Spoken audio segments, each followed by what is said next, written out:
Hello, everyone. Happy Friday. Happy Friday, everyone. You know what day it is? School is now in session. I will be teaching you how to make 3D models from scratch, and you get to make it yourself. Oh my god, music is loud as fuck. Hang on. Sorry.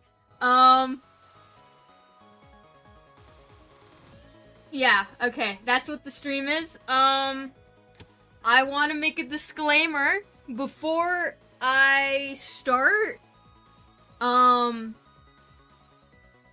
will attempt to make a YouTube video out of this stream. I don't know if it'll be successful.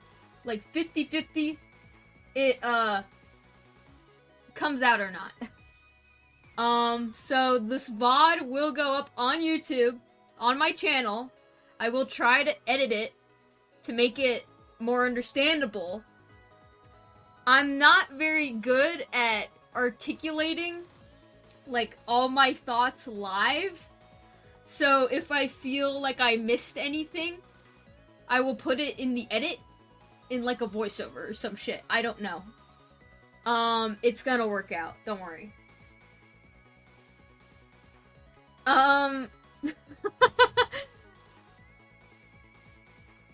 It'll work out. Is this gonna be Roblox models or not? That's the thing. That's the beautiful, beautiful thing about modeling. It's applicable to anything. You can model for games, you can model for animations, you can model for movies, you can model for YouTube videos. It's all applicable. Modeling, like, besides, like, specific, like, pipelines and workflows, like, it's applicable to nearly, like, every digital medium. It's wonderful. That's the most wonderful thing about it, okay? Okay. I will be using Blender for, this stream, of course. I don't think Blender is, like, the absolute pinnacle of 3D modeling, but it is free, and it's pretty good, and I've been working with it, for 5 or 6 years now. It's great. There's a bit of a learning curve, but it works, okay? Oops, sorry. My bad, I'm adjusting the music. It works. It works, okay? Okay. So, I have a list. I made, like, a bullet point list of, like, things I would go over for this stream, because I'm going into this with the assumption that none of you guys know jack shit, okay? And if you guys have questions, if you guys want me to repeat anything, if you guys, like, want me to explore something specific that might not be on my checklist, like, we can totally do that too. This'll probably be 2 hours long. That's typically how long my streams are. I know people probably don't want to sit through 2 hours of, like, me just spewing out information of, like, how to do this and this and this, but so if you want to dip out at the stream at any time, that's okay. This will all be recorded. It'll all be recorded. It'll go on YouTube. Probably. But yeah. So, I just wanted to get that out of the way. And, secondly, this is not a fighting stream. This is not a development stream. This is, well, like, this stream will be very low-key, like how I do all my other streams. I will not be, like, talking about fighting. Not a fighting stream. So don't ask me questions about fighting. Unless it's, like, modeling related, because that's okay. If you want to ask, like, how did you do this? How did you model this for this specific fighter? I will happily, show you how. But yeah, so, we'll be using Blender. I'm using, specifically, the Steam version. because it auto-updates. Oh, everyone got an ad. Dude, I tried to turn them off. Hang on. Okay. I'm gonna go into my Twitch settings right now really quick.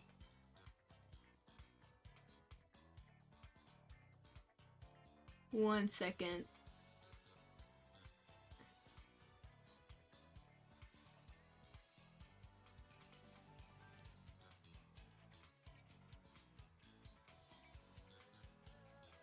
Yeah, I have no idea. Whatever.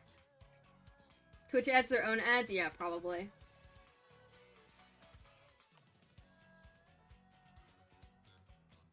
Did you figure out why there's so many ads yet? It's probably just because I'm partnered now. So, they're, like, boosting me. Anyway, yeah. Sorry if there's an ad. I apologize. It shouldn't show up in the YouTube version. I apologize. Anyway.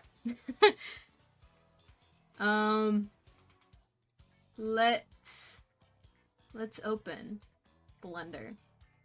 Okay. So, you will be met with the glorious default cube when you first open this wonderful program. Okay? And the first thing I'm going to show you... Oh, also, I have screencast keys. You might have noticed. You guys can see everything I do. I can make this bigger if it's, it doesn't show up as well. You guys should be able to see everything I do. Let's make the font bigger. How does that look? Okay, that's a little big. Let's keep that at 60.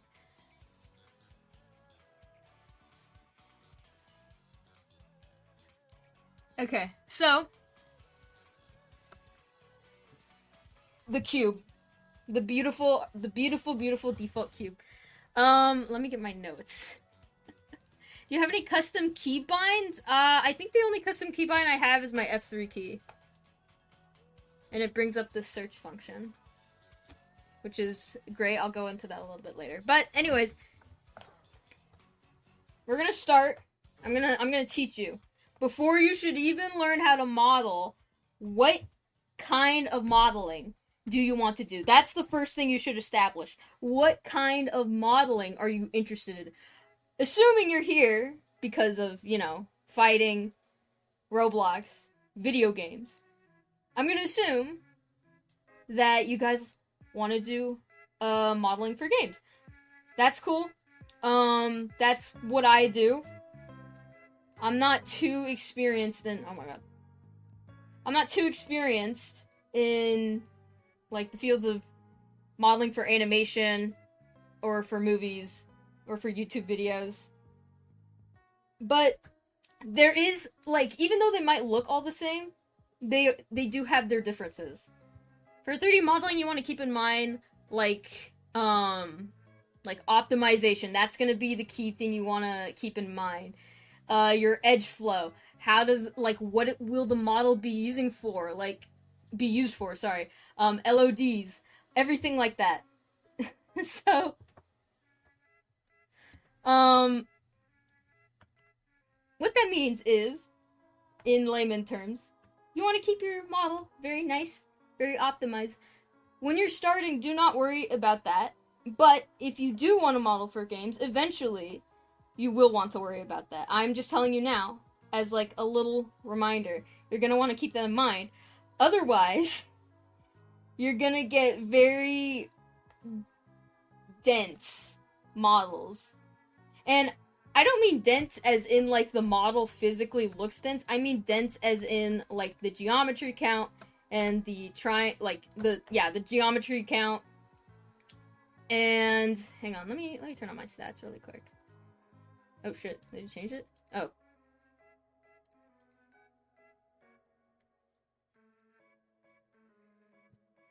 Wait, what? Oh, here. I just clicked the wrong button. Anyways. This is the stats menu. You can open it in this little face right here. It'll tell you all the stats of whatever you're currently clicking on. So if you have a sphere, you can click on each of these and it'll tell you, like, this is how many edges this one has, as opposed to this one. This one only has 12. This one has 902. 992, sorry. But yeah. It's something to keep in mind. Just, like, if you want to go into games, keep optimization in mind. If you want to go into animation in movies, optimization is not going to be your goal because the players aren't going to be, like, physically interacting with, or your audience is not going to be physically interacting with your models. It's going to be a video. So you want to tweak, your models towards, animation. And you have a little bit more freedom with that. But yeah. So, first of all, Blender, how do you move? Middle mouse. Middle mouse. Okay, well, what if I want to move in Studio? Like, I know a bunch of you guys know how to use Roblox Studio already. So if you're going from Studio to Blender, and you're like, oh, I can't use WASD, nothing's happening, what's going on? Right? Don't worry, my friend.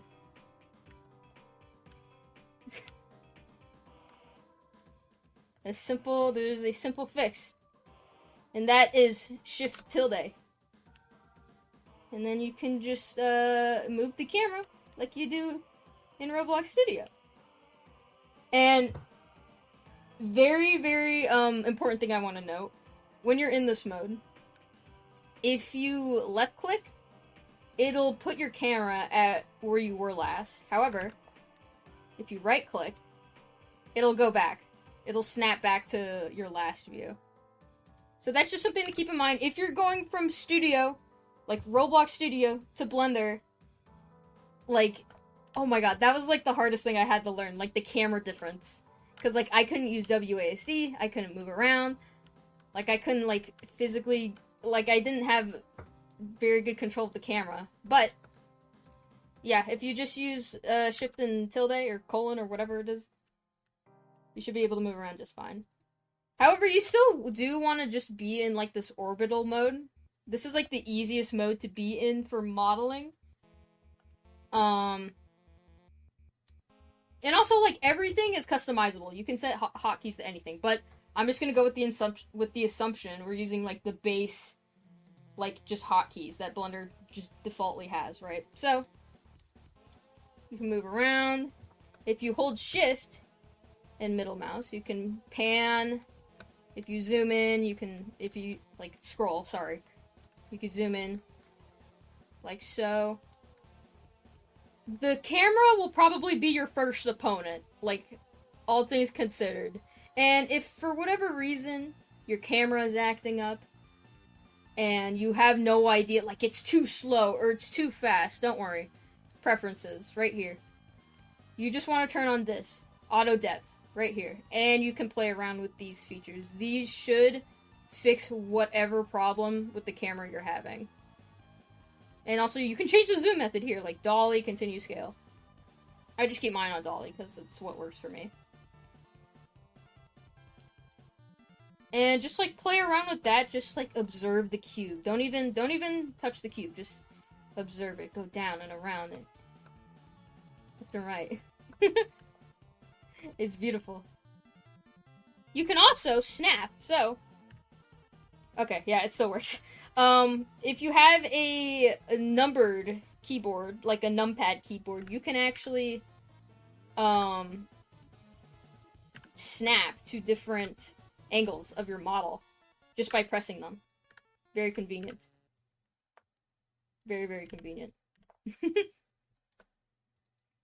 And that should be... Oh, wait. I forgot. I had it turned off. Maybe the camera is, like, not fully working out for you. You can also use this. There should be this little orbital thing. If it turns off, it's this button right here. This little tiny gizmo. You could just turn that off and on.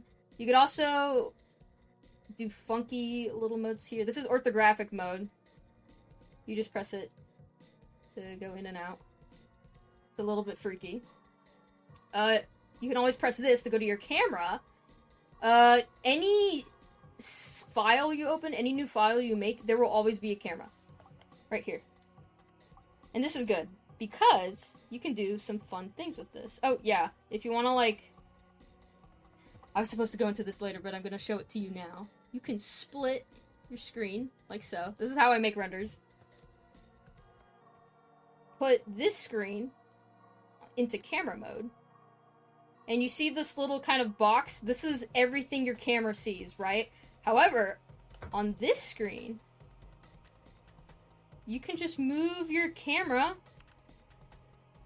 and finagle with it so you don't have to constantly keep switching back and forth between them. Very convenient if you want to render or animate anything. Very, very convenient.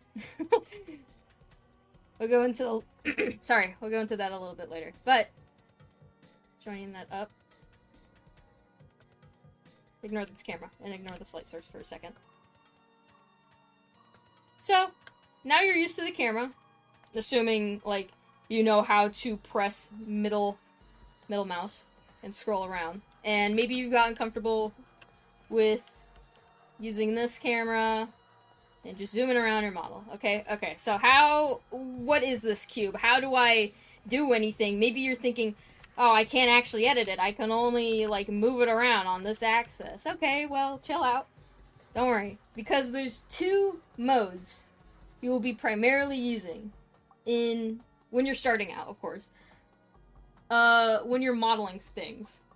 This is object mode and edit mode. You can switch them out here, or you can just press tab. And you'll notice which mode you're in, depending on this little side screen here, and what it says up here. So edit mode is when you see all the dots, or the edges, or the faces. And if you press tab, it'll be like a much shorter menu. And these are very, very different, because scaling with this, scaling like this is way different than scaling like this. Like, they are very, very different. And I'm gonna go into the differences, okay? So, let's say I'm messing around with the cube. I end up scaling it, or I end up stretching it. Like this, right? And then I want to go into edit mode, and I see all these fancy little tools on the side of my screen. Oh my goodness. What is knife tool? What is a loop cut? Okay, I don't know why it's tweaking out like that, but what is an inset faces? And so you're gonna want to, like, start playing around with these, because these are the main tools you will primarily be using in your Blender journey. Right? And so, let's say, okay, wait.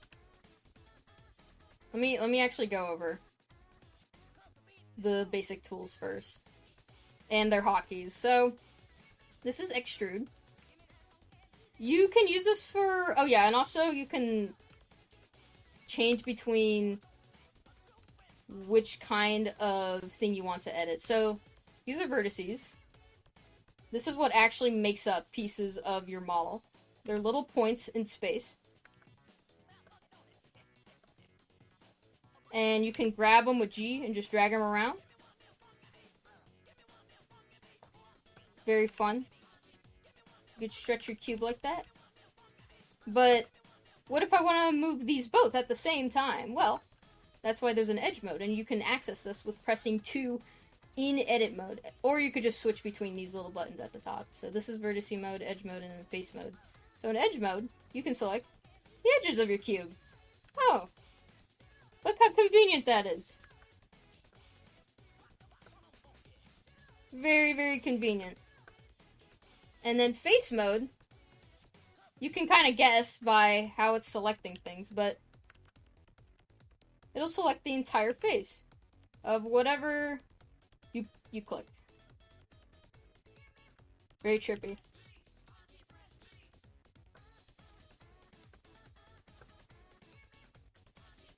So yeah, just to go over it, object mode, you can switch between all the various modes in this drop-down menu, or I would say get into the habit of pressing tab. Tab is your quick hotkey between edit and object mode. You don't even have to be selecting the cube. You can just switch between them like this.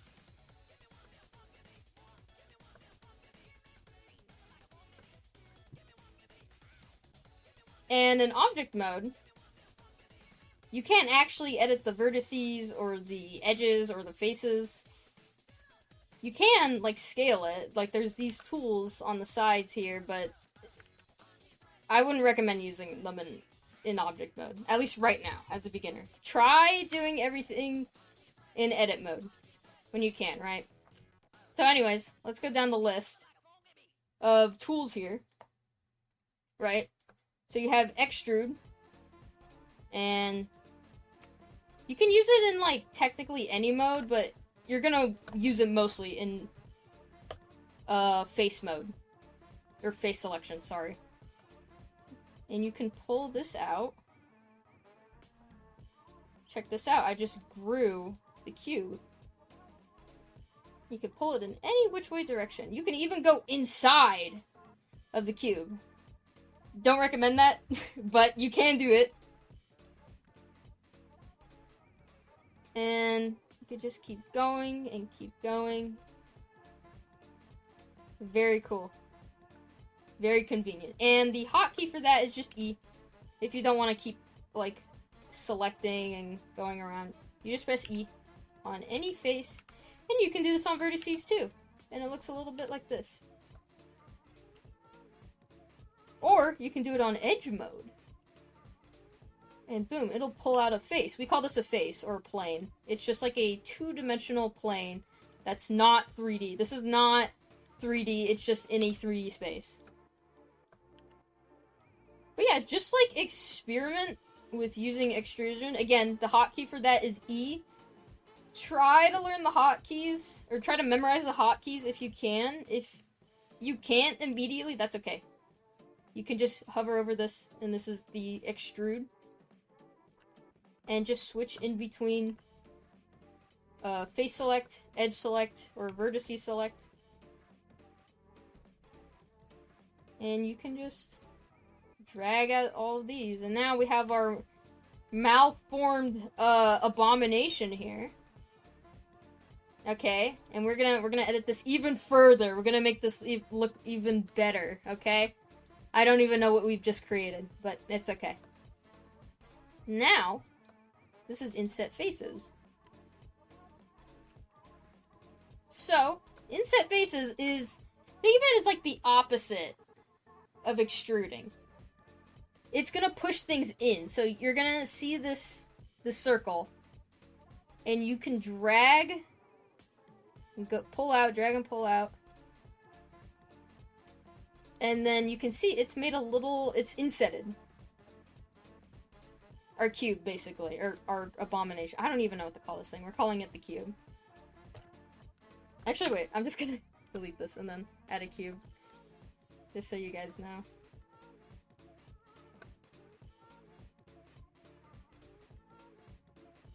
But yeah, this is insetting. The hotkey for that is I. So in face mode, you can only really use this in face mode. Sorry, this one. Oh yeah, and also if you are having trouble memorizing, you can just like hover over these little, you could hover over the little icons and then it'll just tell you, hey, this is the shortcut. I don't know why mine is doing like a little jig, but that's what it is.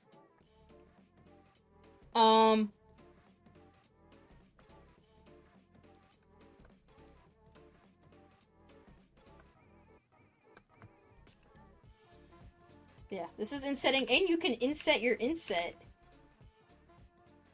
And you could just make all these tiny little squares. Isn't that beautiful?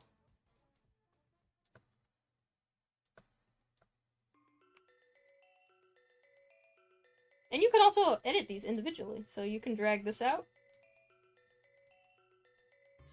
You drag that out. And then, whoa. Look at this, like, cool, trippy pattern.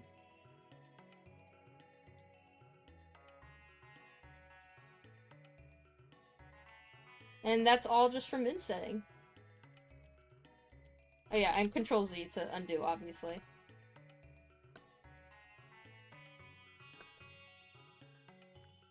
And you can just make really cool stuff just with insetting. Like that.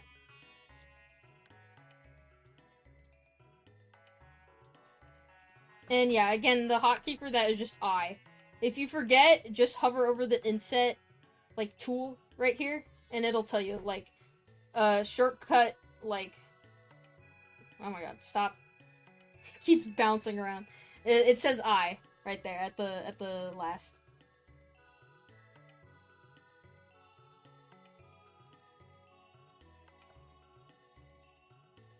Okay, next tool.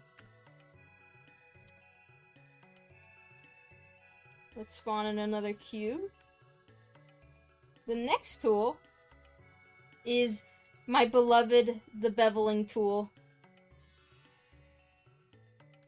If you have seen me model a lot, you know I fucking love this tool. This is like, every Roblox modeler loves this tool. Like, they fucking love this tool, because Roblox, it's in the name. Like, the style of it is mostly blocks, and so I'm gonna show you what Beveling does, okay? And Beveling can be done in any mode, technically. Or, like, any selection mode, I mean. So, like, faces, edges, or vertices. For this example, I'm going to be doing it in edge mode. Again, that's just pressing the number 2 in edit mode. And I'm going to select an edge, right? And then I see this little lever.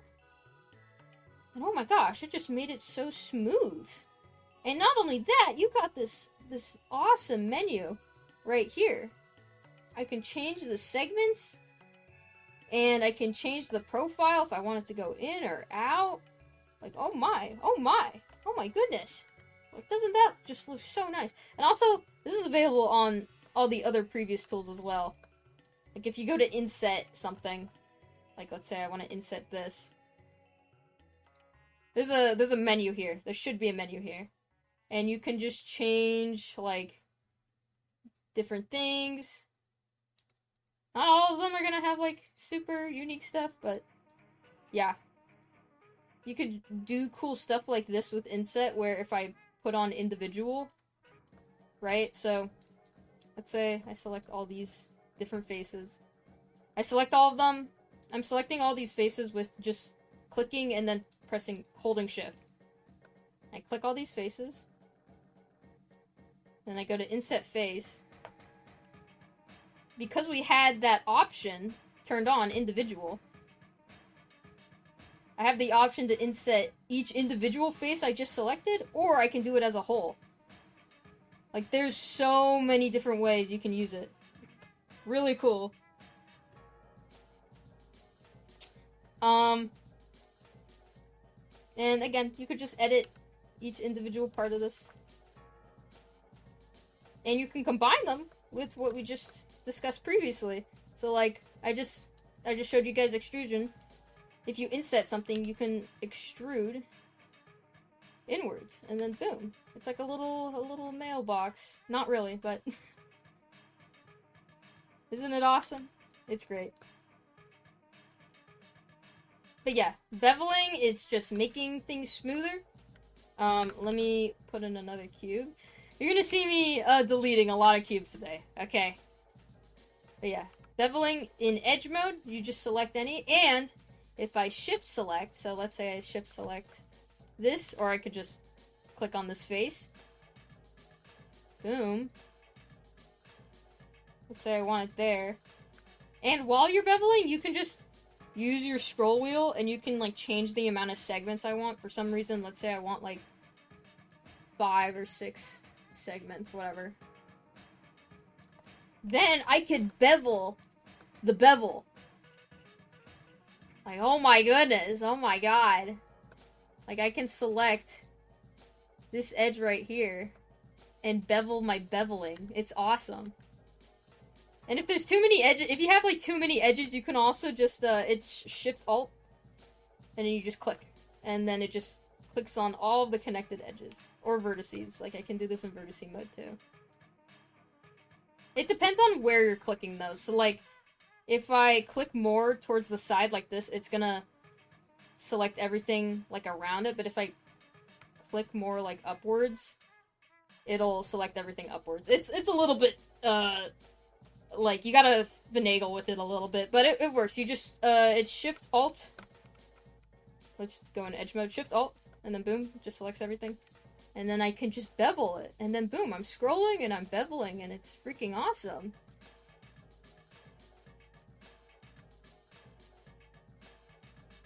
Okay, next tool.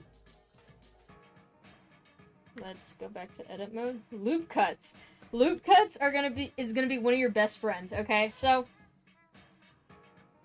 loop cutting. At first you may be checking these out and you're like, what is this yellow line? Like, what does this mean? And then you try clicking on it. And basically what it does is it literally, it's in the name. It's gonna cut, like, whatever you have, like, into pieces. And just like beveling, hang on, let me get out of the cuts. The hotkey for this is Control R. You can use your scroll wheel and change the amount of loop cuts you want. Boom, let's say for whatever reason I want 5 there. Boom, I just made more, geometry for my model. Like, this is the easiest way to just, like, get more geometry. Like, oh, what if I want this cube to look all spiky? Like, hang on. Getting another cube. Like, oh, I want this to be a spiked cube. Well, you can't do that. You don't have the necessary geometry for it. Like, you can try, maybe. But it's not gonna look too great. So, you're gonna want to loop cut and give yourself more space to work with, like more vertices, more faces, and then we can use what we've already learned. Let's say we're extruding, right? I can shift click all these different spots, and then I'm gonna press E. Oh, this is another teaching moment. There's different types of extrusion, so I might want to, let's say I want all of these to extrude outwards. Well, if I just press E, it's just gonna, like, look like this, and we don't want it to look like that. So, and Blender doesn't tell you this for whatever reason, you're gonna want to press Alt-E. And that gives you an extra face for, an extra menu for extruding. And you're gonna want to do, I believe it's extrude individual faces. Boom. And now we've accomplished our goal. Actually, wait, does... Yeah, no, they don't even tell you about this extra menu, but... Yeah.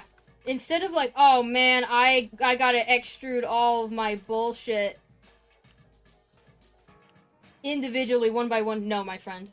You don't have to. Alt-E. Extrude individual faces. Boom. It's done. And there's, like, different ones you can do as well, like extrude, like, along normals or whatever. I don't really use these ones. They kind of scare me, but yeah, there's a secret extrusion menu that Blender doesn't tell you about. It's Alt-E again, and then, yeah, you can just, like, use that. It'll typically only work in the face mode. Extrude individual faces. Boom. Our awesome cube. Anyway. Let's go back. 10 extrusion techniques the government doesn't want you to know. Exactly. Sorry, I've been yapping a lot. I haven't been looking at chat too much. I'm sorry.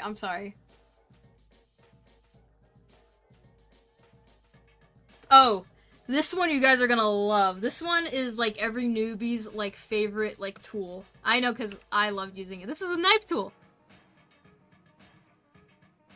This is a Blender, classic. Is the stream gonna be recorded? Yes. Some people miss some parts because of ads. If you missed anything, this will be recorded on a VOD, so don't worry about it, okay? I'm not, like, expecting people to, like, follow along on Blender with this. If you are, I am sorry.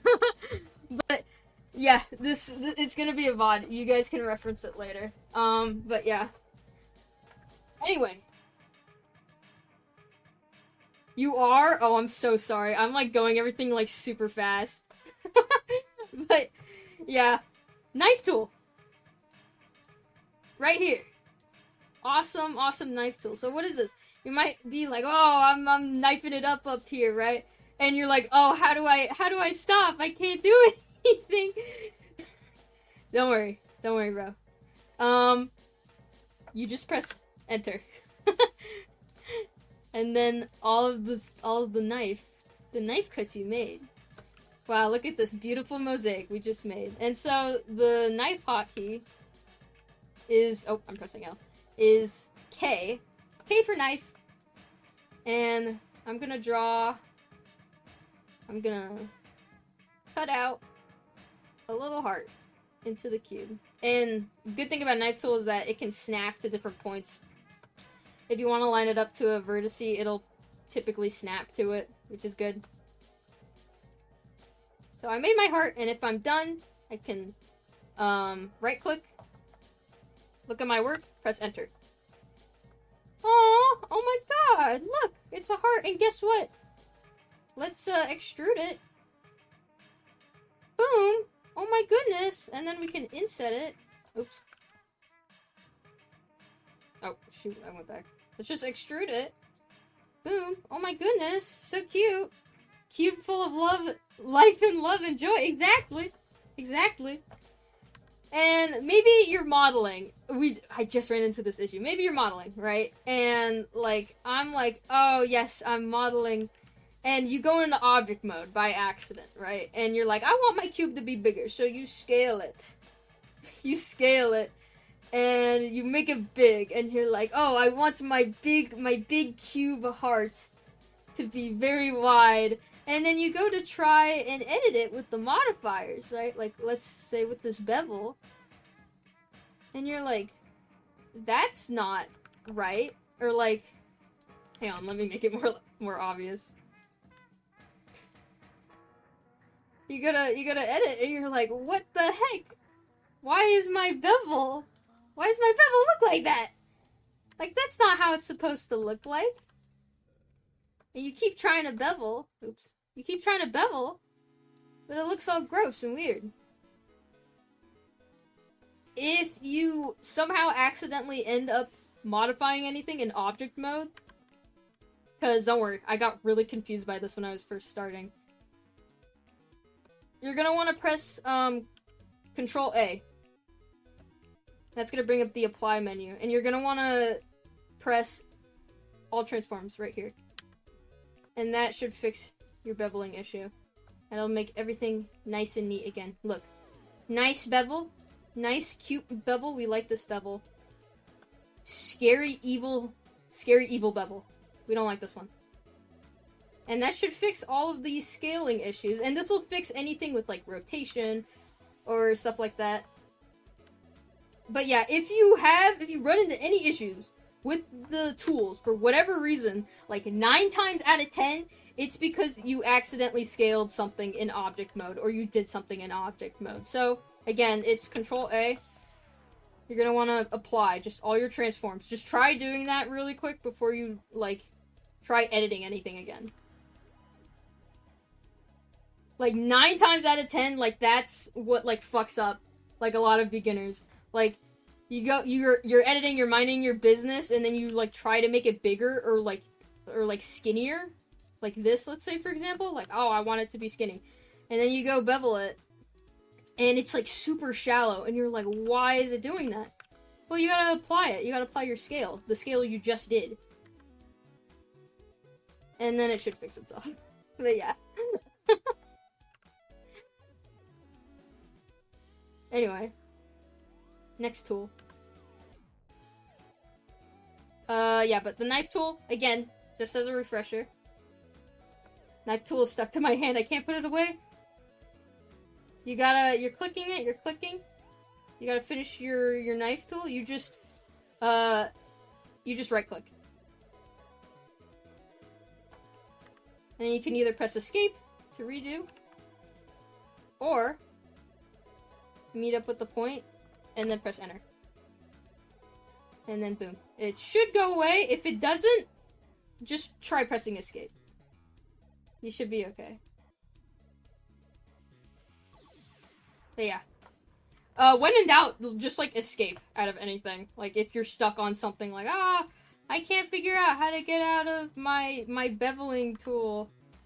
Like, well, first of all, try clicking something else. But yeah, try, like, just press escape. And then, I'm not gonna lie, I do not really use these. Actually, I do use this one, but let's just go over them, just for, like, good measure. I don't, this one's kind of scary. I don't really, this one's scary. It's kind of like a grab tool, basically. Oh yeah, grabbing. I should have went over grabbing. Oh my gosh. Sorry, you can see why I don't do these live. But if you want to, like, edit your vertice, or your edge, or your face, you just want to, like, move it, it's just G. G for grab. Or, you use this poly build. I'm sure there's, like, something more you can do with this. I don't really use it, though. But, will we cover texture paint this stream? I'm hoping to get through, like, very basic stuff this stream. So, like, UV unwrapping, sculpting, texture painting, etc. But anyway, yeah, just grab it. You can grab it with poly build. There's probably more you could do with this. I do not use this, but yeah.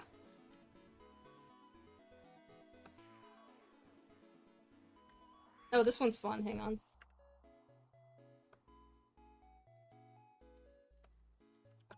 This one's fun. Okay.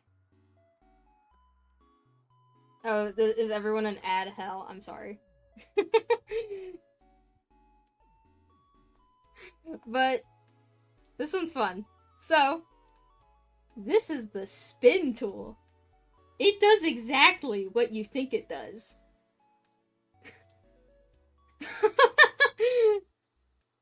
This is a very fun tool, and I don't use it nearly as much as I should, but it's really fun. So let's say I'm, like, editing it and I want, like, my thing to be like a awesome mandala kind of effect. Well, guess what? You can do that. And it's glorious. And it's also face dependent. So you can just grab any part of your model and just fucking spin it. And it's amazing. If you want to spin your entire model, you can press A to just quickly select everything. Like that. It should be orange. And then boom, just make your fucking monstrosity.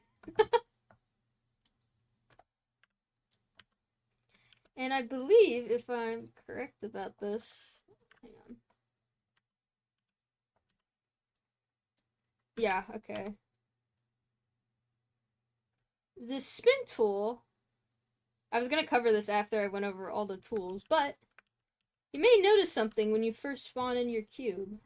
It's also Shift A to just add anything. You can see this menu here of, like, stuff you can add. You can add a monkey, or you can add like a cylinder. All your primitives. These are called primitives. They're all in here. You could edit them.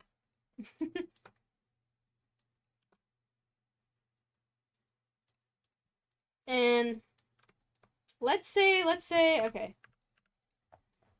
Deleting all this. Let's say I want to make, like, a necklace. Like a pearl. You guys have seen, like, a pearl beaded necklace, right? So I make my sphere, right? And I'm like, oh, I want to make a necklace. Let's just use the spin tool. Oh, well, it's not really working. Well, that's because every single mesh you ever spawn into your modeling software, like, regardless of if you're using Blender or not, all of them will have this tiny little dot. You may have noticed it already. This is called an origin. Every single mesh you put into Blender will have an origin. And in object mode, this origin will move with the mesh. However, when you're in edit mode, it won't. You can see I just completely removed the mesh from the origin, and this helps us with a few things.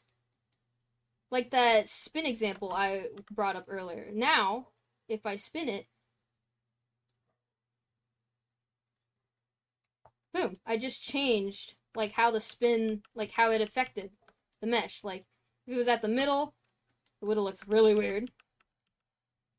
But in edit mode, if you drag it further out from the origin, like so,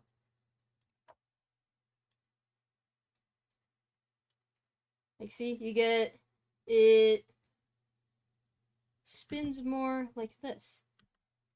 And also, you should be able to, like, yeah, right here. You have another menu for more specifically altering, like, what you want it to look like. Like, I can add more spheres if I want. Maybe I only want, like, 3 or, like, 6. Whatever. I can change the angle here if I want to more finely tune it. Anything like that. It's all in the menu. It should be on the bottom here. It's just covered up by my screencast plugin, so I apologies. But yeah, once you click...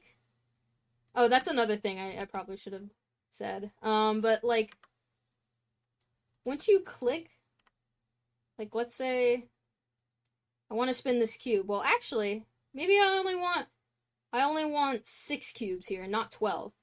Well, if I accidentally click the screen, it's gone. So you just are going to want to undo. Make sure you're committed to this look before you continue. Because then you can't edit it afterwards. But yeah. That's spin. That's a very fun tool. You guys can mess around with that. Let's do another one. Oh, hang on.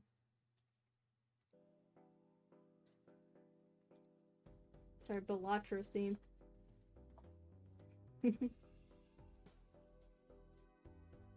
Okay. These ones... Okay, I'm gonna need a more dense mesh to show you guys what these do properly. Okay, so ignore what I'm doing really quick. This is just for the sake of the example. Okay, so I have a cube here, right? And let's say I'm editing this, right? And I'm editing, and I'm editing, and I'm doing all this crazy shit to my ball, right? And then I'm like, okay, I finished my base, my block out. This is my beautiful block out. Well, maybe I want to make it look a little bit nicer. Like, it's not super uniform. You could kind of count the polygons on here, right? And this is where this tool comes in. This is the smoothing tool. And typically I use it in the sculpting form, but I guess they added it in here too. It should give you a little button to smooth things out. I don't really use this one too much, but it makes, like, it tries to smoothen out your model. On the sculpting version, it works better. Hang on. Let me get to smooth. If I hold shift, that's the hotkey for this. Oh, I guess my thing doesn't show up in sculpting. That's weird. Like, boom, I'm, like, smoothing it out.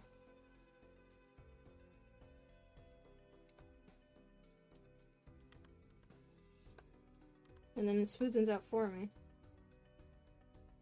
In sculpting, that should be... Hang on. You could just search it up here, I think. Smooth. Right here. Smooth. Aw, yes. Look at how nice. Making it back into a lump. Spore menu? Yeah. Basically.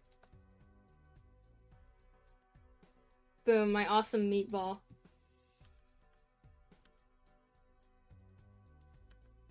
That's what the smoothing tool should do. The one in here is like kind of ass, but if you guys do need a smoothing tool, like it's in the sculpting tab. You can, there's like a whole bunch of tabs up here. We're not gonna go into all of them this stream, but they're there. You guys can explore those. They might be kind of scary though at first. Anyways.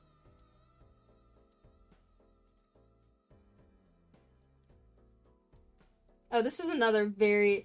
okay, this one might not sound super useful, but trust me, like, it is. So this is edge slide. And it's literally in the name. It's gonna slide your edge. Like, that's basically it. The hotkey for this is... double tapping... Oh, wait, no, wait. Hang on. My screencast keys. Why did my screencast keys just suddenly disable? What the heck? Okay, there we go. I don't know why they just disappeared like that. Sorry about that. But yeah, that's G, just twice. And it's going to drag your edges or your vertices, like whatever you're selecting, like along the surface of your geometry. It doesn't sound that useful, like initially, but trust me, this is such a good tool to have. Like if you're like, oh, I want to like edit my, let me turn off this. I want to edit my thing, but like I want it to be consistent, like with the shape I have going on here. Well, don't worry, because instead of doing it manually, like I just did up here, you can just select all these, double tap G, and just move it along the edge that it's already connected on. Saves a whole bunch of time, it's way less of a hassle.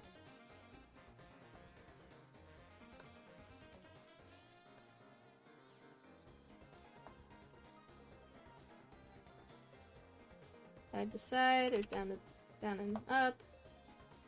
It's very useful. Especially for, like, fine-tuning things. Okay.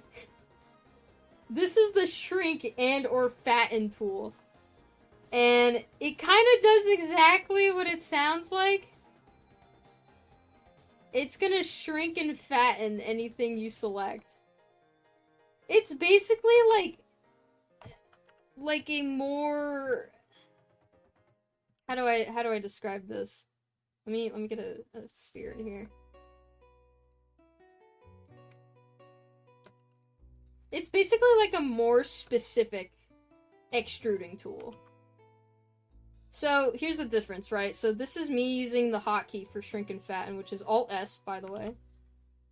And you can just drag your mouse up and down if you want to use it. And the difference is, with extruding just does it like this. Like, it's very rigid. But with shrink and fatten, it's, it affects the geometry around it, you can see, right? And it'll become smaller, like when you go further in, and it'll become bigger. So extruding is for, like, very rigid, like, I'd imagine you're using this a lot when you're making, like, props, like guns, like hard surface. We call that hard surface modeling. And for shrink and fatten, it's like, oh, if I want like this to flow better, or like I want just like little bumps on my cube, use all this, and then boom, it looks more organic, right? Like this looks more organic than this. They're different. It's a very small difference, but it's very significant. Okay. Sheer... Fuck, how do I even, like, describe this? It's like... It's like... Okay, I don't...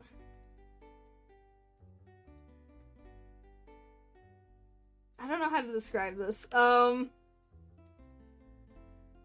not gonna lie, guys, like, you're not gonna use, like, every single tool that's here. Like, I don't even use every single tool that's here. I don't fucking use shear. What the fuck is shear? Anyway.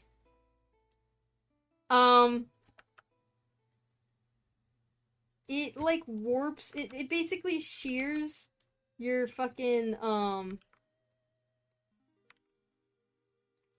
your mesh, basically. Like, harshly. Like, it cuts, like, I can't, I'll just do a voiceover of this in the VOD to explain it better. It's hard to explain. But, you can kind of see me already, like, messing around with it, like, hey, yeah, this is what it does. Like, it only, like, the parts you're specifically selecting.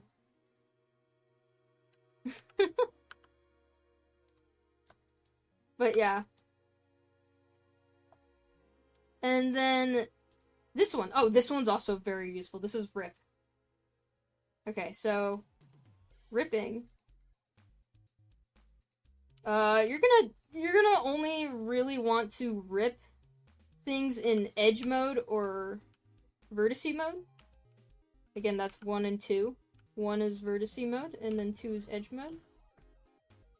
And ripping, you can take things apart. It's a little bit trippy at first. You can literally rip your mesh and make holes in it. Like, it's super useful if you want to, like, make, like, let's say I want to make, like, a little pocket right here, right? Well, I can. I just rip it, and then if I don't want to see the inside, I can just select these. And then let's use a tool we just learned about, extrude. We could extrude it into the mesh, and I'm just gonna size it down with S. And boom, there's like a little pocket there. Oh yeah, S is for like scaling. Like this, like it scales. Like I don't, very basic tool. This circle has, or this sphere has really gone through it. But yeah. And this is how ripping looks in vertice mode. It's just a more fine-tuned, like... And then I can just grab these with G. Boom, I just tore a hole. And those are all, like, the main tools you're gonna be using.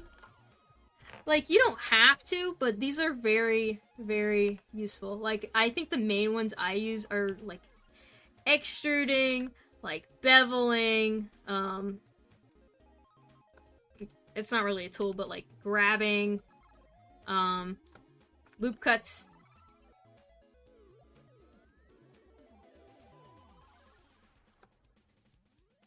Like, all of these, I feel like you should just play around with, like how I'm doing here. And if your cube or whatever you're modding, like, playing on, like, gets super fucked up, just add another one. Do another cube. Or another sphere. Or any of these. All these are meshes. You're gonna want to do specifically meshes. Just ignore these for now. Ignore these for now. But yeah. Let's do another sphere. Yeah, so those are all the tools. Yeah, that's basically like SparkNote's version of what they all do. Again, you'll be able to learn the hotkeys, like, with time. They're, like, all, like, really easy to memorize, just, like, one letter. Like, E for extrude, you know. K for knife. Like, if you don't know what the hotkey is, and the tool you know is called extrude, you can make a pretty safe assumption it's the first letter of the word. Like that. And if you don't remember them, you could just hover over these and it'll tell you the shortcuts. Like Control R for loop cut. Like that.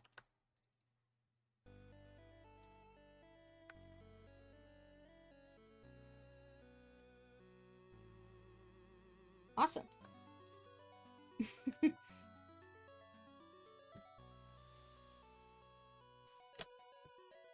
I put like a... Should I put like a disclaimer at the bottom saying, yes, this is going on YouTube? Hang on.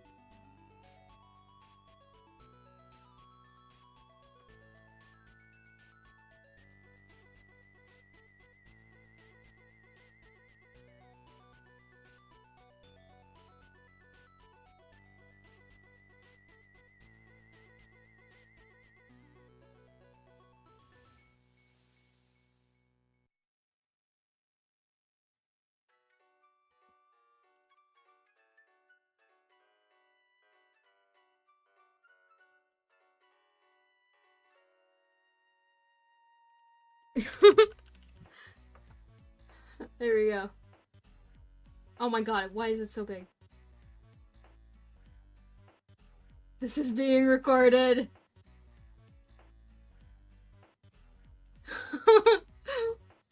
There we go.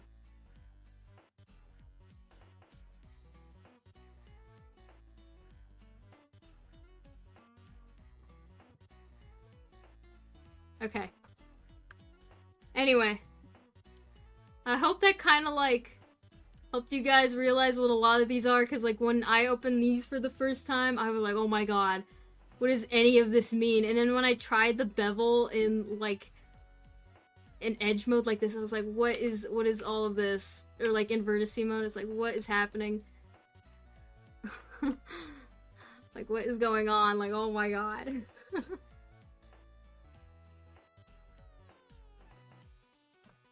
But yeah.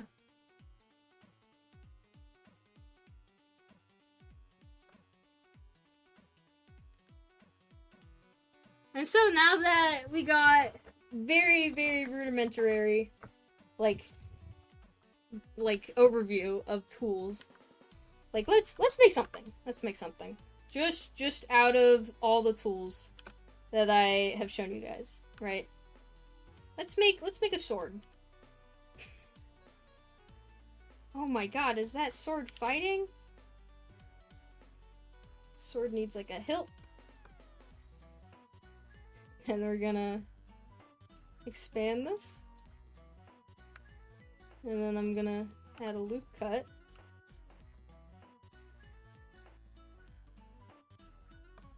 Like so. We're gonna add another loop cut in the middle.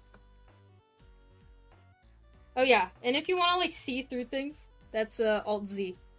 Like that. And then you'll be able to just select.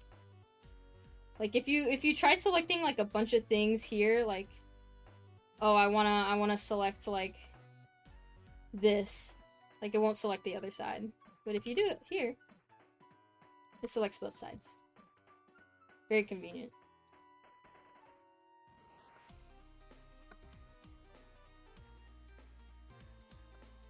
I'm making a very interesting looking sword here.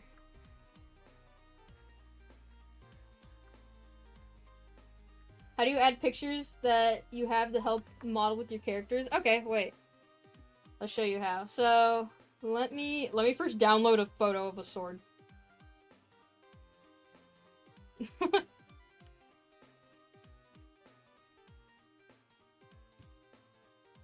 I need like a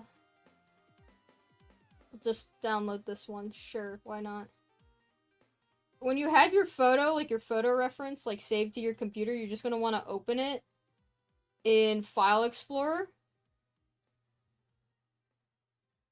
And then you just drag and drop it. That's it.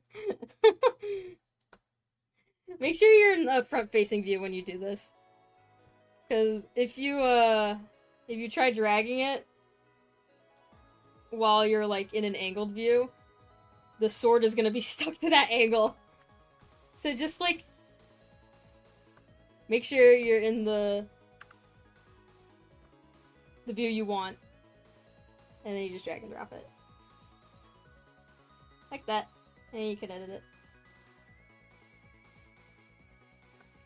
And if you want to make it like see-through, you just go here into the data properties and you can make it. Oh yeah, and if you like go out of the view and it disappears, you're just gonna want to click this. This is the perspective view. And you can also change which sides it appears on. So like, oh, I only want it to show in the front, or maybe I only want it to show in the back. Well, you can change that, or you could keep it on both. You could change the opacity. And then let's move this back here. Let's rotate this. Rotate it perfectly 90 degrees. We're gonna put it right here in the middle of the screen. Okay. So let's try modeling the sword. I'm gonna start with the cube.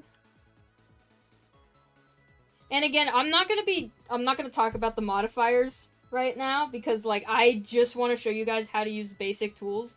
So if people are wondering like why aren't you using like the mirror modifier? Why aren't you using this and this? Like I'm just showing you how to get used to the tools, the edit mode tools. Like that's why. But yeah. So we have our cube here. And now let's start.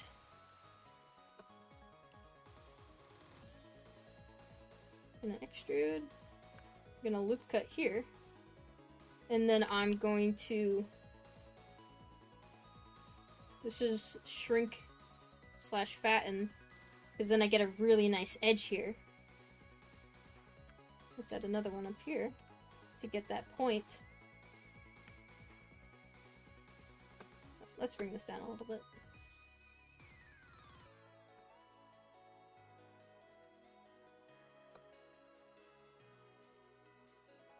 And yeah, you could just box select like a bunch of things you want to select like that.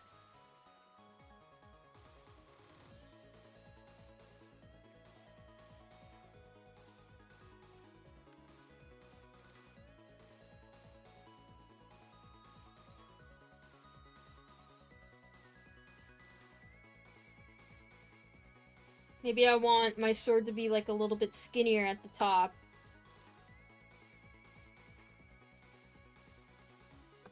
And then let's go to the bottom here. You can see, like, our sword is now a little bit wider, so I'm just gonna select all of this. Scale it down just a bit. Let's make it a little bit smaller at the top.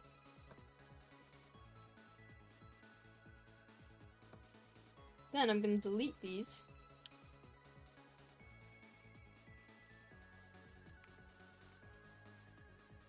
We got our blade here. I'm gonna extrude. Oh yeah. If you press E and then you press Z, X, or Y, you may notice a line kind of appears. And that is just gonna snap the whatever you extrude onto a specific axis. Because we're in the third dimension.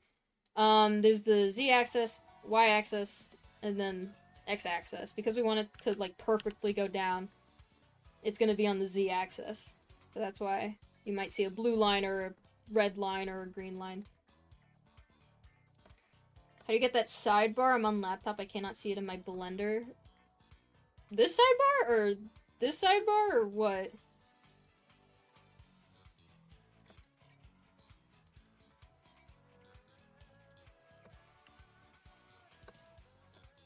Let's select these. Oops. I'm gonna apply scale again. Then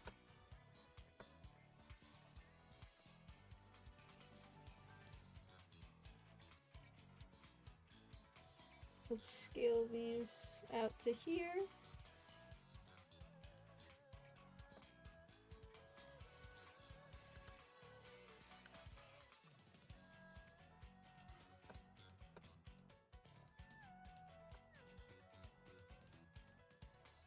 I'm just using scale to adjust the size of everything. If you use scale along a certain axis, it's gonna, you know, scale it down or scale it long like that. It's possible to conjoin two models together. Yes, but just for the sake of the example, I'm trying to model it in one singular mesh.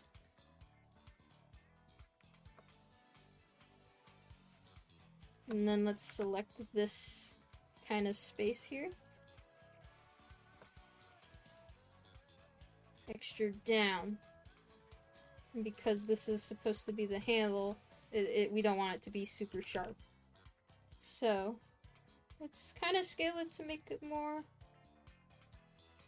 handle-like.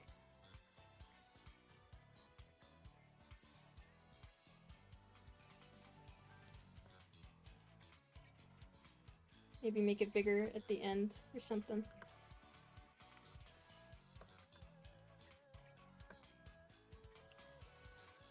I'm gonna extrude again.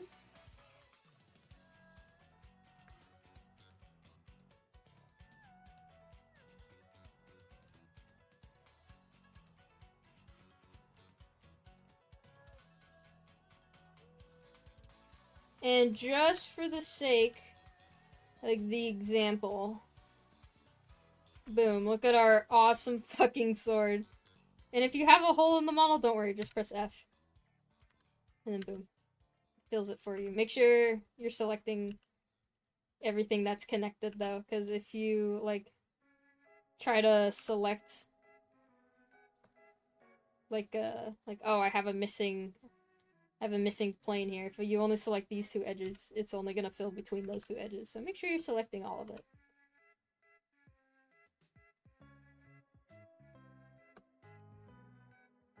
Like that. And then boom, we got our sword here. So this is a very interesting sword. You wouldn't normally make a sword like this, but again, just for the sake of showing you what you can do only using the tools here. Like, yes, you can make a sword out of one singular mesh. It is possible. However, you would kind of want these to be different meshes. Like, you see how they're different materials? Like, the handle is like metal, or the handle is like a kind of a wood or a leather. The hilt is a different material than the actual blade of the sword. And because this is all one model, you probably would want to separate it into different meshes. Don't worry, you can do that. Just go in X-ray mode. Let's say I want to separate this blade from the handle. I press P. This is the separate menu. And you're going to want to separate by selection. Boom. Now they're two completely different meshes that I can just move independently of each other. And alternatively, if I change my mind, I can just be like, oh, actually, I want to join these together. Don't worry, just shift-click both of these. Press Ctrl-J. Boom. Back together. Good as new. And so again, that's just, you're going to want to select everything you want to separate. And you can do this in edge mode or vertice mode. You can do it in whatever mode. You can even just, if you want to separate just like one little vertice, you can do that. You can do that. Now this one little vertice is a completely separate model. Or mesh, sorry. You can do that. But yeah. Separate it like that.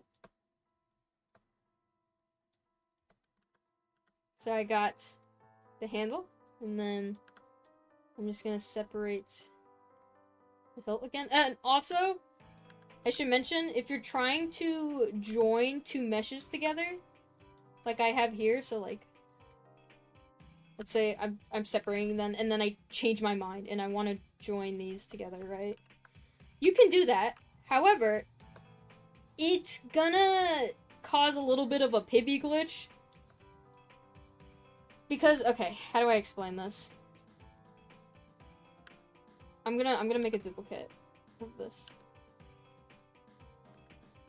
So, in this example, it's joined, but in this example, it's separated, right? Because when you separate a mesh from another mesh, like, because it's connected right here, Blender is going to automatically make a hole right here, right? Because that's the separation point. However, when you join them back together, right, it's going to keep that hole that was initially there.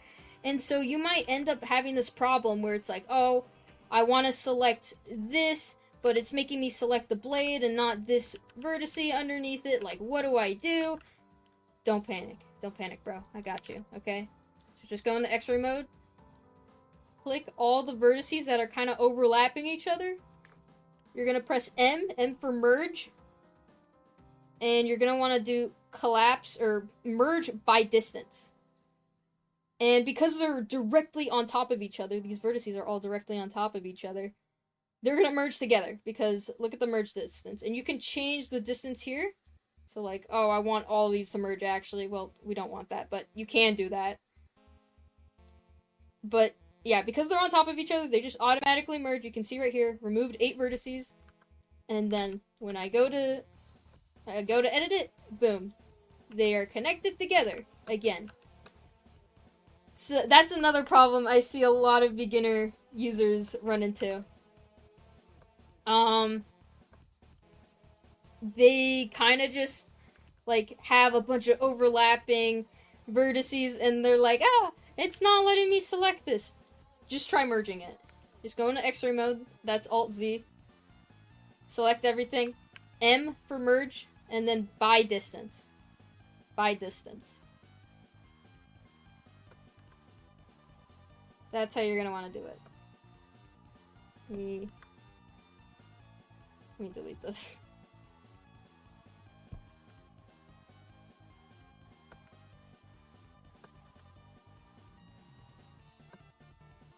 Okay, let me separate the sword again. Alright, so we got our awesome fucking sword here, okay? Okay.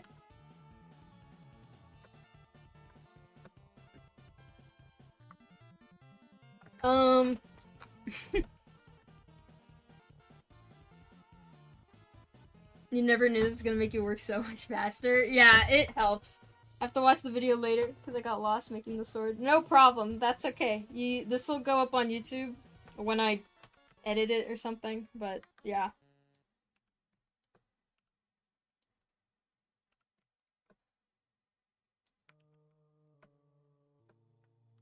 But yeah, so we have our sword here, and now maybe I'm not like super satisfied. Maybe I like okay. Now we're getting into big boy territory, okay? Will you edit it directly after or take a break? I probably, like... I can't really give you a time estimate, like, when the video is gonna come out. I just... Because I don't edit videos, that's not really my thing.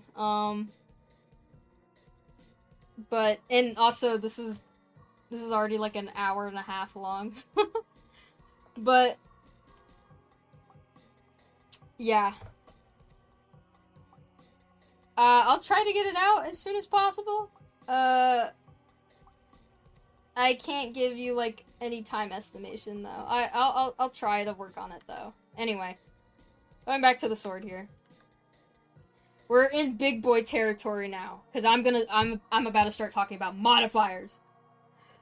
Don't be scared. Don't be scared, okay? Just imagine me putting my hand on your shoulder. Don't be scared. The modifiers... I know it's scary because it's in this giant fucking menu here, and then when you press add modifier, you're like, what the fuck? What the fuck is a boolean? What the fuck is a lattice? That's not a real word. What is a fucking... Explode? Like, what does any of this mean? Don't worry. Shh. Don't worry, okay. Don't worry. Because, realistically, you're not even gonna use, like, half of this shit. Realistically. If you want to be a Blender truther, yeah, sure, go wild. Realistically, if you're just doing, like, pet projects, you're not gonna use half of this shit. Not even half. You're only gonna use, like, a quarter of everything that's on here, okay? Okay. What does explode do, please, Soda? I need this. That goes into physics, and I'm not qualified to talk about Blender physics stuff, okay? If you guys want to look into what the explode modifier does, be my guest. But for the purposes of the stream, I'm just going to be going into the generate and some of the deform modifiers, basically, because these are the ones you're most likely going to be using most of the time. Maybe some of the edit modifiers, but these generate ones, these are going to be the ones you're going to be using most of the time. Like, ignore everything here. Everything else on here is fake. Just pay attention to generate, okay? For now, okay? Okay. So, generate can do a bunch of things. It just, like, makes your life way easier. So, let's say, let's start the sort over from scratch, right? Maybe I make a cylinder. I add a cylinder for the hilt. Right? And I'm making my sword, and making my sword, right? And then suddenly, okay, wait. Let me bring back the model, actually. I'm modeling the sword, right? And I'm like, wow, it's really annoying having to, manually do things on both sides. Or maybe you want, like, a cool, like, kind of, you want to do something cool on this side, and you want to mirror it over to this side. I got you, bro. There's a wonderful, wonderful modifier, and you can search for this, called the mirror modifier. Before we add it, because we want these two sides to be perfectly symmetrical,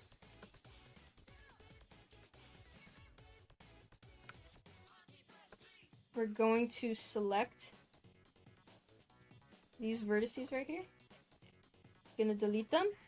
Make sure it's aligned with the origin. Like I said earlier, this origin dictates, like, a lot of how the modifiers work, because it's, like, the center of your... It's the center of your mesh. And so, that's also gonna affect where the mirror modifier goes. Mirror it on Y. And then, boom, anything I do on this side, it goes to the other side. It's friggin' genius. Who came up with this awesome, awesome modifier? And you can even stack it. Let's say I also I don't feel like editing the back of it. Well, guess what? Boom. Now I only have this side to edit, and it just edits every single side. If it's not, like, perfectly aligned like this, you're gonna want to turn on this clipping right here. And, oops, wait, I forgot to delete this. You're just gonna want to join them at the center, like that.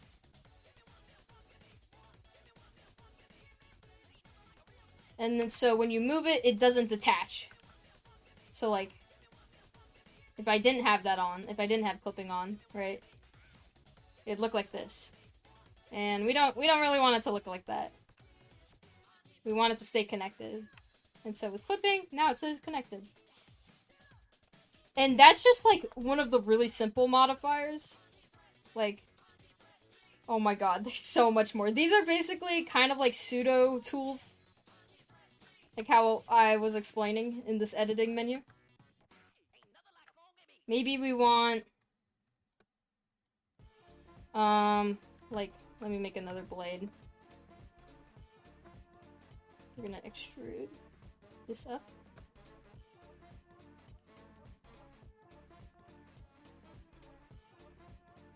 And then I'm gonna merge to center. So it has that really nice point.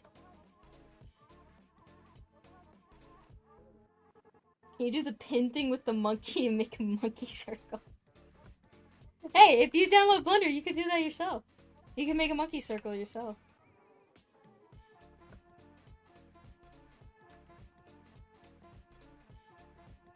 And alternatively, if I just do mirror with this, and I'm like, oh my god, where is my mirror modifier? That's because your origin is at the center, you fucking idiot. You're not an idiot, you're beautiful and smart. But you're gonna wanna move it in edit mode. And then boom. Now I have a double sword. Isn't that scary? So just remember, anything, like, where this origin is dictates, like, a lot of the modifiers, a lot of the tools. Wait, it's kind of like Biograph? Yeah, okay, man. And then you could also do it under the sword that stabs you. Or maybe I want to quadruple the amount of swords I have. For some fucking reason. Sure, man. Why not? I can, yeah. So yeah, you could just stack these up. Let's say I want a double sword. But yeah, the modifiers are in this little wrench menu. Add modifier. You can just like check these out. The one I'm currently using is called, let me actually extend this so you guys can see it better. This is the mirror modifier right here. And you can just check out, mirror modifier is also here in generate. You could also just like check out what a lot of these do. But yeah, modifiers will help your Blender journey so significantly. Like, another one you've probably seen a lot, like if you have like, if you have like an avid interest in 3D modeling. Subdivision surface. This one is so useful. Because I'm just giving a square just like more geometry, and then I can change the amount of like how smooth I want it to be. And you can disable it just by pressing this. Yeah, but that's the subdivision modifier right here. And then you can also stack multiple modifiers on top of each other. Like, I have a subdivision modifier, and then I have a mirror modifier. And you could just stack them on top. You can just keep stacking. And also, the way it's like the hierarchy is in here also matters. Like, watch this. Let's see what I'm talking about. Let's say I want to make, like, I don't know, like, I want to connect these two.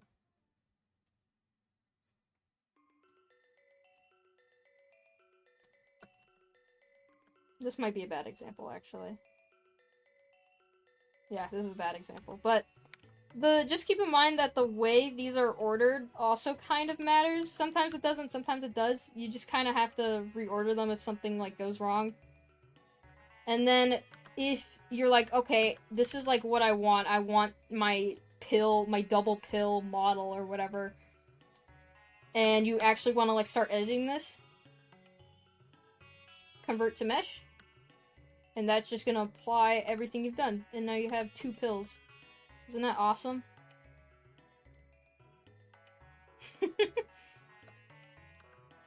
And then you could just edit these individually, and once you apply your modifier, you can't bring them back. So most of the time while you're modeling, you're gonna want to actually keep these on. You're not gonna want to apply them unless you, like, really, really, really want to do fine detail. So I recommend duplicating the model, actually. So duplicating is just Shift D. And then boom. So Shift D, and then I just click, and you can see it up here. I'm gonna hide it.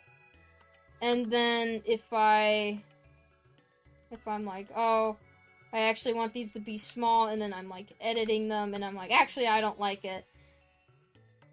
You could just delete it, and then bring back the copy you made earlier. And then you could keep working on these with the modifiers on.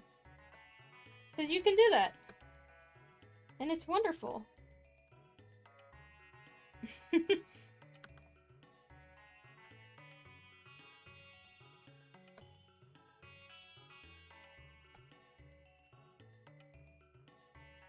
Okay, I'm now realizing, like, I probably will have to split this up into, like, multiple parts. If I, like, do multiple streams about, like, different subjects, like a stream dedicated to, like, sculpting, or a stream dedicated to, like, UV editing, or texture painting, or whatever, would you guys, like, watch those? Is there a way to do the opposite of Control-Z? Oh, like a redo? That's like... Oh, fuck, I don't remember that hotkey off the top of my head.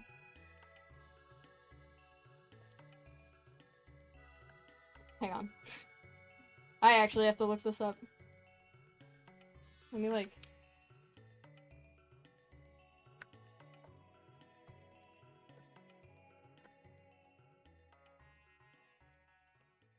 Is it Control-Y?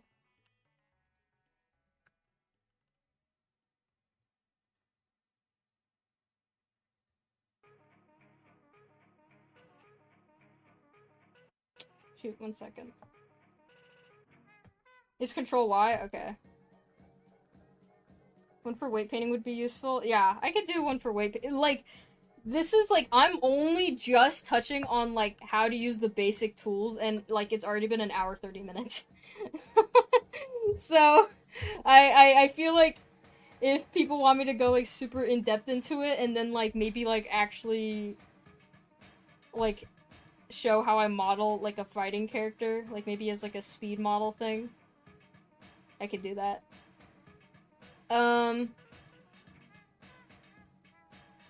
This is the basics? Yeah, this is, like, the fundamentals. Like, I know it's a lot. I promise you, though, like, it just becomes secondhand nature. Like, when you pick it up. Like, you don't even think about it. It's like, okay, E is extrude. I is, what the fuck? Oh, I had it at outset. I is inset. Like, it just becomes secondhand nature. You just start to know these things. How'd you get the sidebar under the add cube? Is my Blender old? I'm on 4.3, by the way.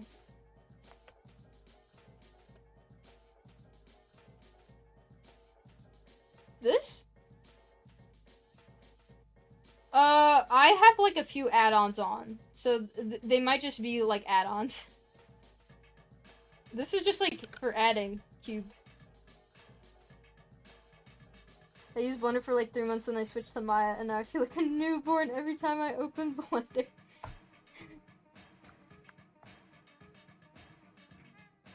Oh, I get the zoom thing, the auto again. Edit. Preferences. Navigation. And then you're gonna want to click this. Auto depth. Here, you know what? I'll spend, like, the last, like, 20 minutes of the stream, like, hot fixing issues for you guys. What add-ons would you recommend? Honestly, I wouldn't...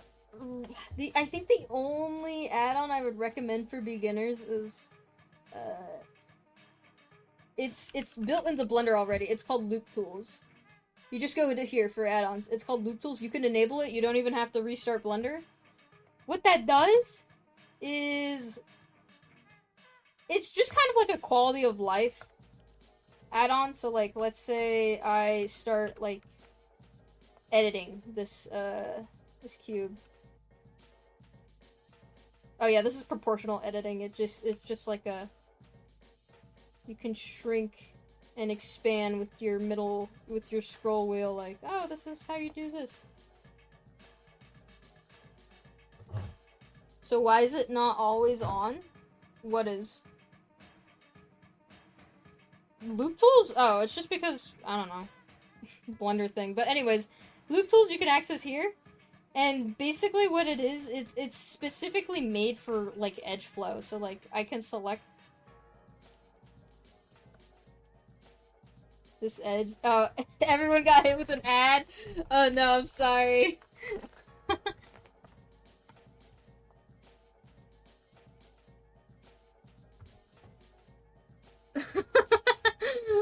My bad, guys. Tell me when you guys are... Oh, wait, you can't even hear me.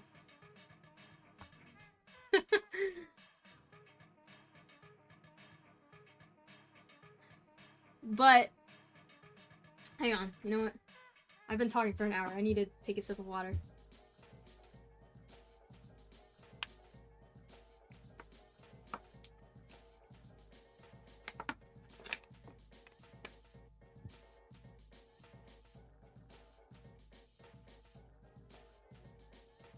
Okay. But yeah, so loop tools, it's specifically for using the edge mode. If I'm like, oh, this doesn't look super smooth, I want to smoothen it out, loop tools, and then I just do relax. And you can change how many iterations you want, it just relaxes the edge, and it makes it like a lot smoother. Like, it's really, really nice. That's what I mainly use it for. And you could just select all of these. Relax. Oh, so nice. But yeah. That's the only, like, add-on I would recommend to use beginners, but beginners should just learn how to, like, move the camera, what these tools are, what is an edit mode, what is vertices, edges, and faces.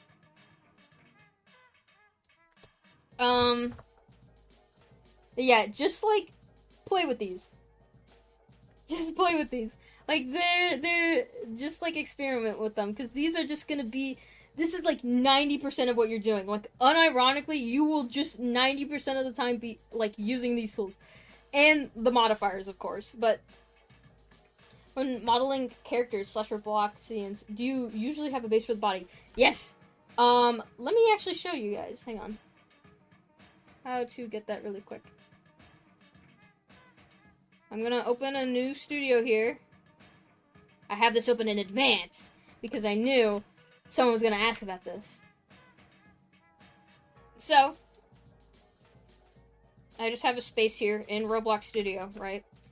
If you want to make a Roblox model, this is specifically for my Roblox people in the chat. You're gonna want to go here, character. This is built in the studio. This is built in the studio already, okay? Don't download any shady links online. Just do it in studio.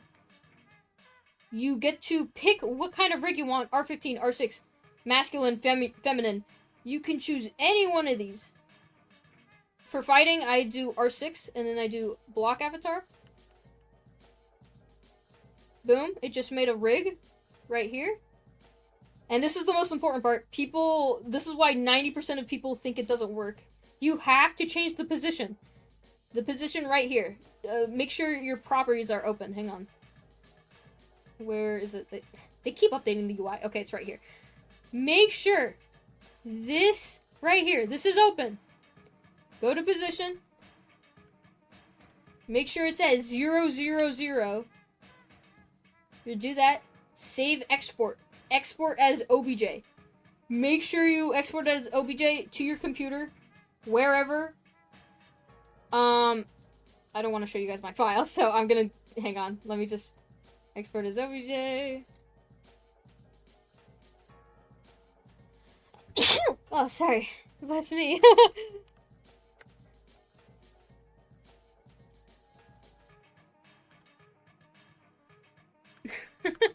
Sorry about that.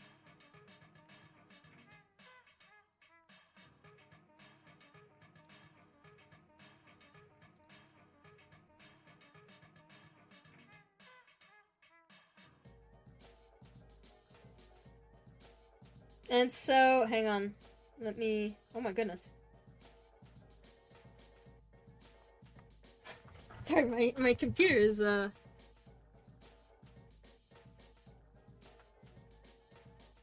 Okay, so in Blender, we're back in Blender, File, Import, not Export. Export is putting things in Blender into Studio. Import is putting things in Studio into Blender. Two different things.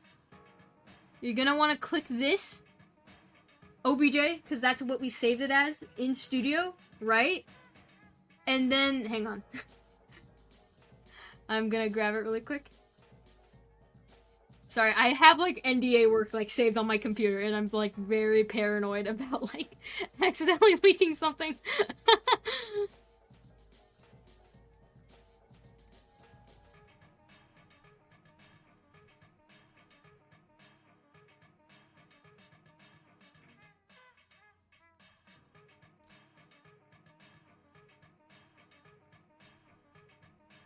Okay, but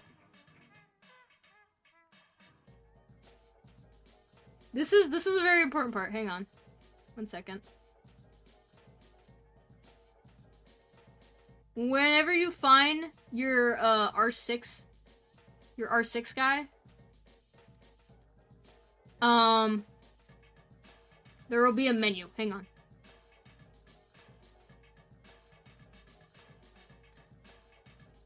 There's gonna be a menu.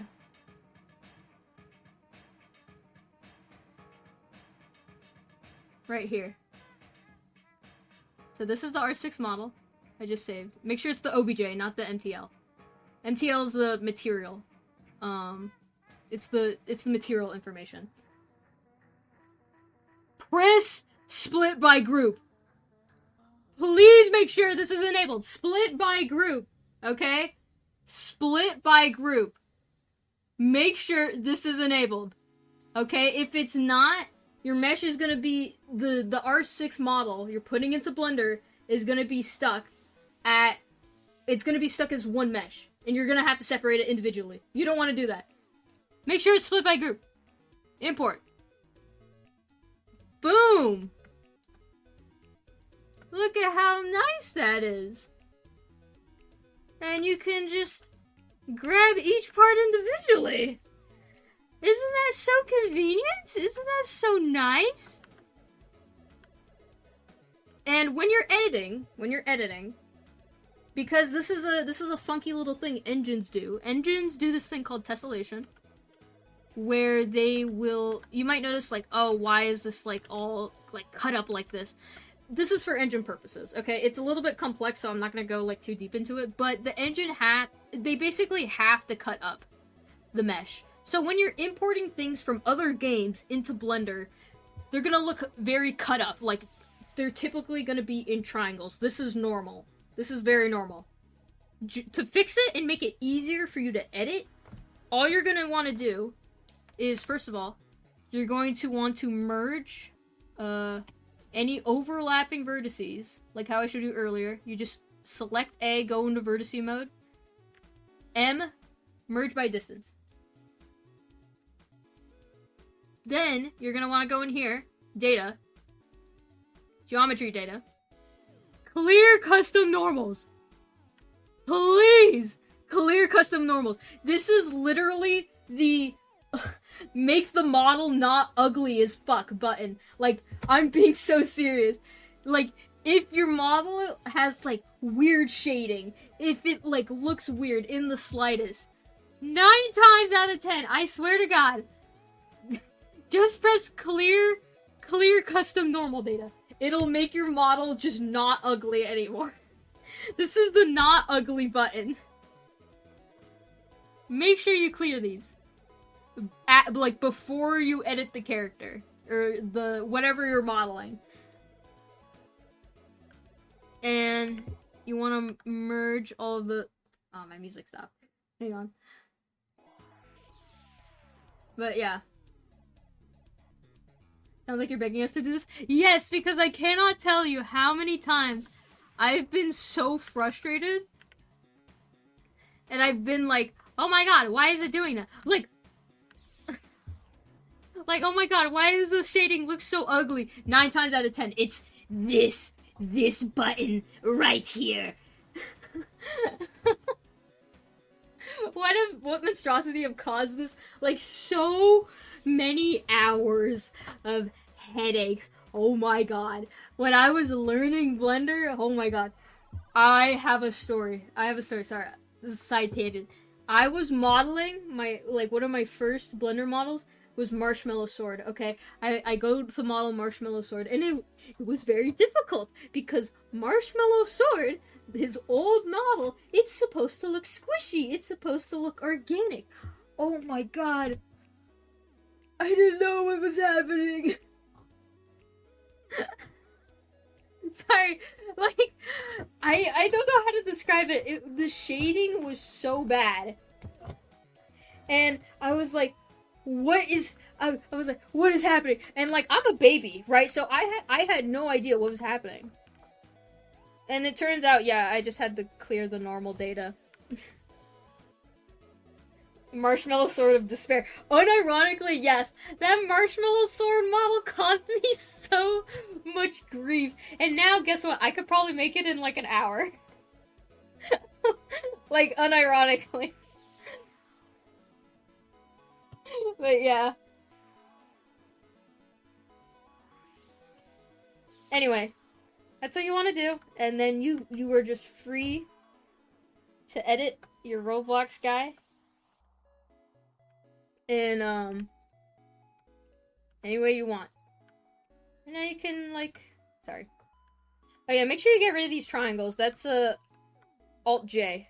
Triangles to quads, that's what it's called. Alt J.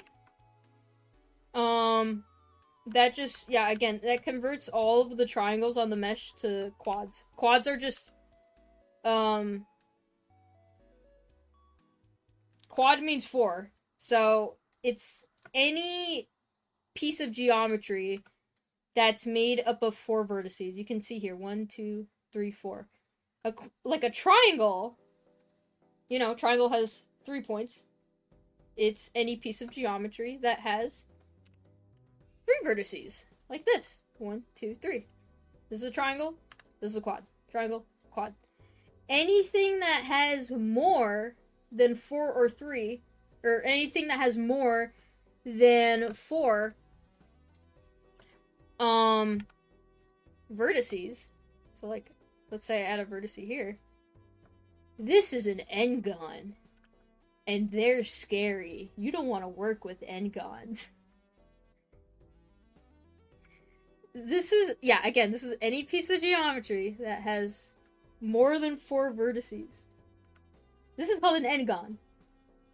You do not want to be working with n-gons, simply for the fact that the computer has no idea what it's working with. Like, the computer does not know, like, are you making is there supposed to be an edge here? Is this supposed to be the high point? Like, it has no idea what it's working with, so it's gonna guess. And that's not good for video games. You don't want the computer to guess. So, to help it out, let's turn this n-gon into a quad. All you want to do that is just select 2 points. It doesn't matter what they are. Well, it kind of does, but just for the sake of the example, you just select any of them, and then you're going to press J.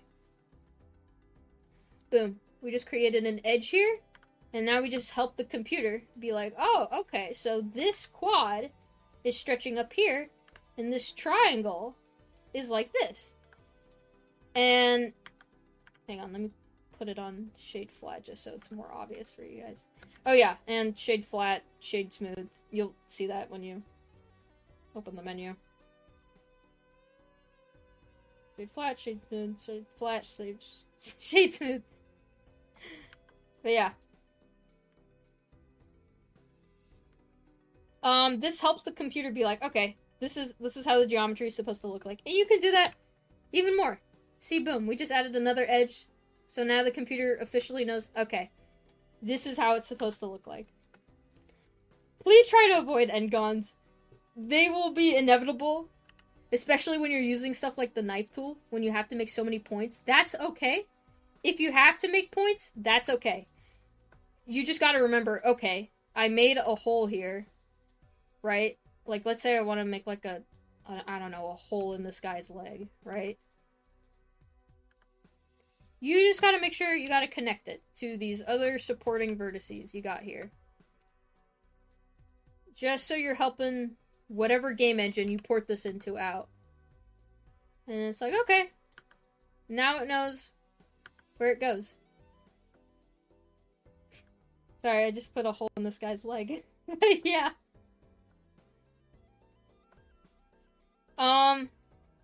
And yeah, so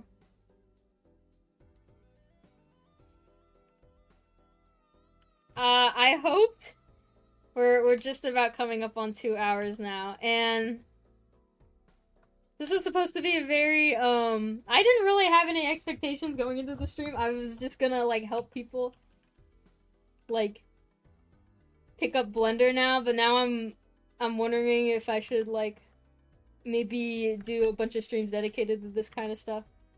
Because there's a lot, and it's, like, harder than ever now to kind of break into the space.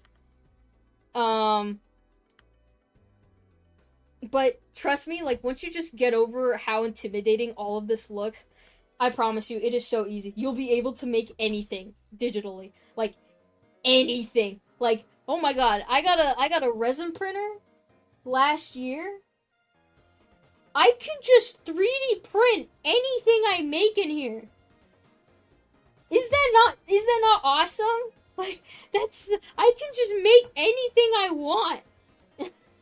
Like, I can animate, like, everything, you can do anything in Blender. You can animate, you can texture. Like, yes, other programs are good, but Blender is, like, free. Yeah, you will wield so much power. Like, your power, like, scaling. I'm power scaling, like, artists here. 3D modelers are way up there. Like, compared to every other... No, I'm joking. But, like, you will be able to make things. Like, so many cool things. Like, I didn't even really like 3D when I picked up Blender, and now it's, like, my job. I love Blender so much.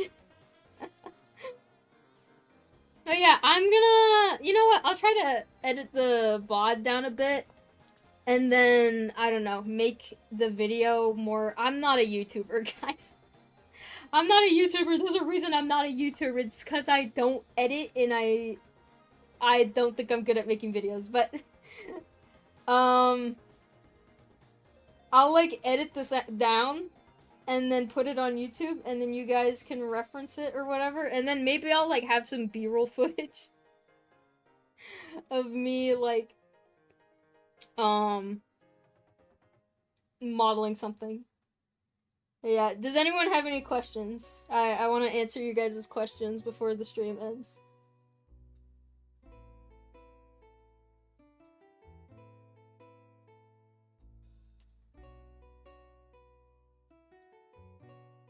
Oh no, is there an ad?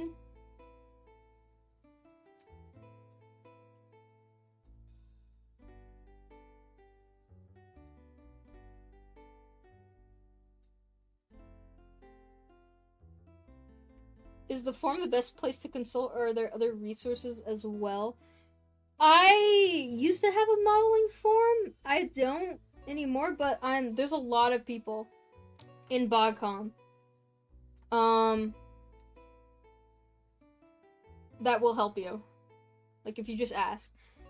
I've been, like, considering making, like a Discord server for, like, I don't know, stream stuff, but, like, I don't know if I'm gonna commit to that.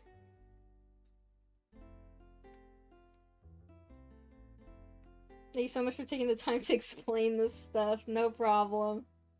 What's your favorite thing to model? I like modeling Roblox characters. What's the difference between auto shade smooth, and shade flat? Okay. Oh, I actually made the perfect thing to demonstrate this. Shade smooth, it's gonna make your mesh smooth, regardless of the faces or geometry you have on it. Like this. Shade flat, it's not gonna make anything smooth. It's gonna make everything perfectly flat. Every single face you have on here, it's gonna be flat.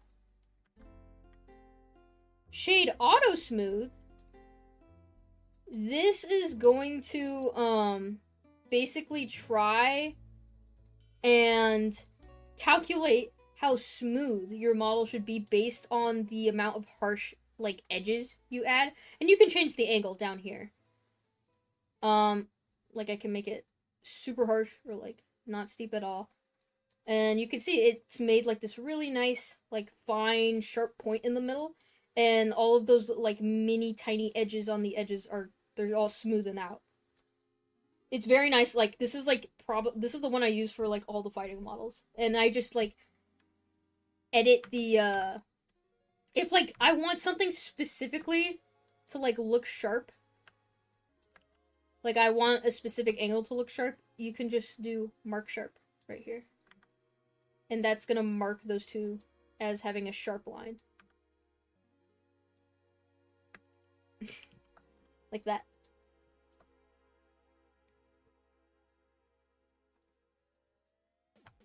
But yeah, that's the difference. Shade smooth, shade auto smooth, shade flat. They're all different.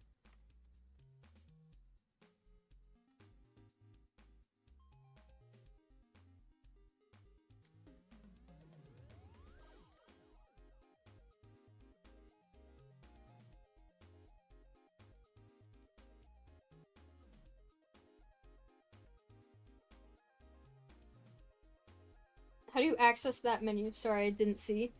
It's literally just right click. Like in object mode. You make sure you're in object mode. By the way, this doesn't work in edit mode. Object mode. Click. Right click, and it should be the first thing right here. Again, it's specifically in object mode.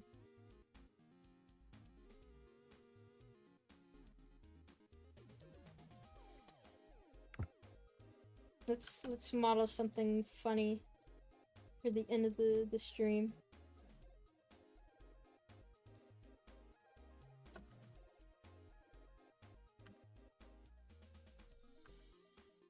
Can you make a document on how the basics work in Blender, including these modifiers and how to use them with their hotkeys? There's already that's the great thing. The internet exists.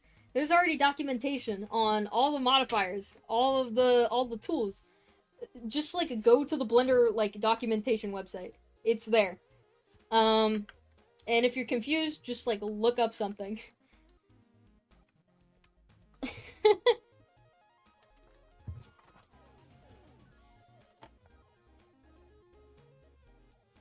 What's the difference between auto and normal? Normal. Auto normal what?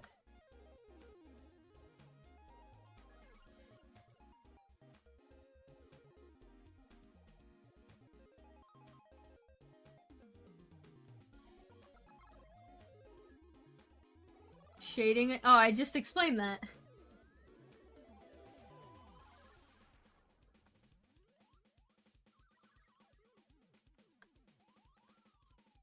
Let's make a snowman.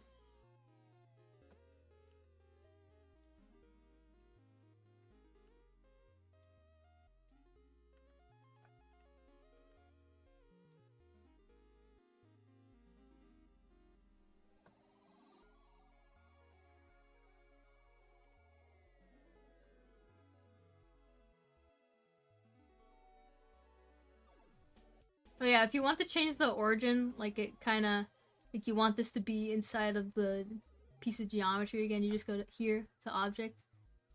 Origin, or geometry, or any one of these, origin to geometry. And then boom, it's in the middle again.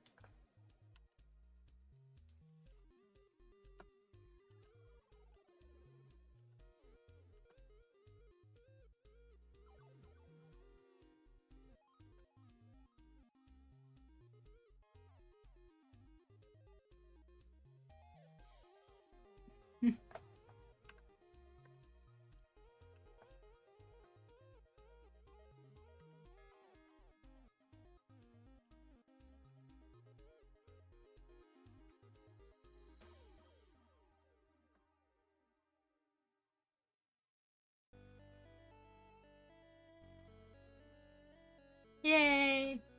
No man. Guys, I'm not blowing up the snowman. Okay. I'm thinking.